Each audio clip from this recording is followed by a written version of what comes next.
Bengals offense, not mad, just disappointed. Oh boy, more of the same. Yeah, I don't even know what else to say at this point. They couldn't run the ball. They couldn't protect their quarterback. Like some of the numbers, 22.7% rushing success rate, which this week was 31st in the NFL. Through 2 weeks, they're dead last in the league in rushing success rate. The Bengals are. Every single shortcoming that we saw from them today is what we saw from them last week and what we saw from them last year.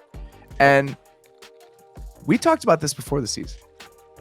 The Bengals looked at their team from last season and they said, as long as we get better offensive linemen, that's enough. We need slightly better offensive linemen.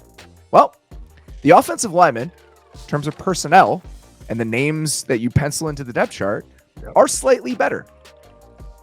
And the results have not been there. The Bengals have been a really bad offense for the first 2 weeks. And even like Leo Collins had blocking Micah Parsons is no easy task, but he had mental busts. He stepped down on a play. There's one on a third down. Joe Burrow had to get rid of the ball. And it's because he stepped down in a six-man protection and it for no reason. If Micah Parsons unblocked. Literally right in front of you. It's not like a weird look for him. For the interior guys, it was a funky look because it was a double mug look, but not for Leo Collins. You're blocking the down lineman, right? Number 11. He's right in front of you, and he steps down. Most dangerous guys, right? Micah Parsons is one of the most dangerous guys. He's right there. They didn't run a game. He just ran up the field, and it was what are you doing? And that's scary. And that's like, okay, so what are you coaching these guys? Burrow is holding on to the ball like crazy. Like the best play in the first half for them was Burrow get hit late. Like that was their best play. Best play. It's been sacked 13 times through 2 games. Like the David Carr record it might be reachable. Like which I thought was like one of the Joe DiMaggio stats. Like no one's going to come close to that record. And it's like, oh my God, that actually might happen this year if they're going to play this way. It's the same offense too. It's this in the first half. I could tell they tried a couple shotgun runs, a little tendency breakers. As soon as bullets started flying, went right back to it. Under center run, like nothing but we talk about siloed offenses. This is the epitome of a siloed offense. You want to hear about their under center passing stance today? Can't wait. They ran 5 play action dropbacks today from under center by my count. 1 was a sack. Okay. The 4 attempts, 3 completions for 4 yards. No way. Average 1 yard per attempt. It was screens. They ran like multiple play action screens, and they got stuffed at the line of scrimmage. That was it. The offensive line, and we're talking about the Jags and how bringing games, only bringing 4, not bringing a ton of extra heat. Cowboys did not blitz a ton in this game. They didn't need to. Just stunts all game from all over the place. Guys are getting ear-holed. And that's the problem, is that even if the players individually are better, when you have a defense that is hell-bent on making them play as one cohesive unit the way that the Cowboys are, credit to Dan Quinn. He does this all the time. The Cowboys are stunting monsters on that side of the ball. They are going to make you communicate and move as a group of 5, and the Bengals are not equipped to do that right now. It was an absolute mess. No. It doesn't help that Micah Parsons is part of that equation. Is he already the second best defensive player in the league? Oh, yeah. I think so. Yeah. It's him and AD, Aaron Donald. I think so. After watching this game today, I feel pretty comfortable saying that. Yeah. You just expect him to get a sack on every single play. Mm-hmm. It's absolutely insane. And it's the speed to power, and it's just how quickly he converts it, and some of the inside moves. I mean, he just moves differently than other people do. The idea that every single time he's on the field, he can just wreck an opposing offense. I was down on the outlook for the Cowboys defense this year, just regression and numbers and history and everything that we've seen. He is so good that I feel like I was maybe a little bit too harsh on that. He was my defensive player of the year pick for a reason. He caves in an entire side. Like when they run the games, it's not just him getting loose.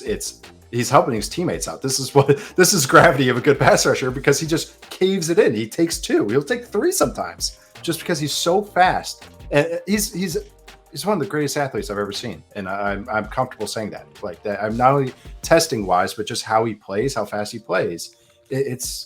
he's special. I mean, he really is. Power and the flexibility and just every single aspect. His motor, like he knows how to use it. His hands, he's getting better with his hands, and it's insane what he does.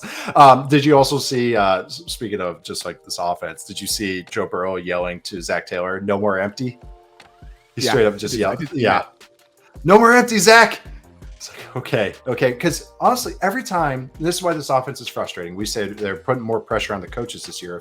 This is what they said they're going to do. We're going to help out the offensive line, quote unquote, and we're going to keep our skill positions because we have probably the best receiving core in the country, in the league. And they run the same plays though. When push comes to shove, they're slant flat. They get into empty and they run slant flat. Like they panic and it's like we're talking about Cliff runs the same 4 plays. Bengals are in the same boat. Like when bullets start flying, they just hit the same buttons, and tape doesn't lie. There's these things called coaches and game plan tendencies. Defensive coaches, they're going to look at them, and if you just keep doing the same things, they're going to tell their players, "This is what they do in this formation in this situation." And the more tape you put out there, the more they're going to get better at it. They're going to watch the Cowboys and go, "Well, we can't recreate that defensive rush, but we can do this coverage stuff and bite down and clamp down." And Jamar Chase is going to make some freaky plays. T. Higgins is going to make some freaky plays, but consistency won't be there. And that's really, really hard to win in this league. A couple of the guys I wanted to mention. Dorrance Armstrong had some really nice moments in this game as a pass rusher. I think that group overall played pretty well. Dante Fowler had a couple nice little flashes today. He had an inside spin against Alex Cappa. It was like, ooh, I like that. It was similar. We're talking about, I know situationally this is part of the reason, but it's 2nd and 6 for the Bengals. There's a minute 29 left in the game. And both of the Cowboys defensive tackles, one of which is Dante Fowler, inside, is wind up so wide on 2nd and 6 because they're just pinning their ears back and coming. Like they're just not even concerned. And there's a minute 29 left in the half, and maybe situationally you're not worried about the run, but just in some of those things where it's like, we don't even care. We're not even worried about you running the ball. Don't even think you'll think about it in this moment. That really jumped out to me. But 10 plays for negative yardage in the game total for the Bengals. 10. How many plays are a total? It's the opposite of an explosive. When you have a play for negative yardage, it might as well take an explosive off the table. So that's essentially erasing 10 explosive plays from the game if you're Cincinnati, and you just can't win that way. Yep. You just got to think about it. You're gaining first downs like that. And so if it's 2nd and 15, that's half a first down I have to earn extra that we didn't start with. And that's just a simple math game. And if you're not creating them, like getting them back, that's usually the thing with an explosive offense. It's like, we take some sacks, or, we have some turnovers, like maybe with like Stafford last year. And that offense, it's like, don't worry, we'll create a 28-yard gain and get it right back. But if you're not doing that and you're nickel and diming, like you're seeing those play action screens, that's not the way to do it. Like you're not creating explosives. You're just becoming a lackadaisical offense. And it just, even like when Burrow's in the pocket too, it just feels like he doesn't trust what's happening. He gets to 1 and then he never goes to 2. Burrow can progress. I've seen this guy do it. At LSU, I saw him do it. I've seen him do it in this offense.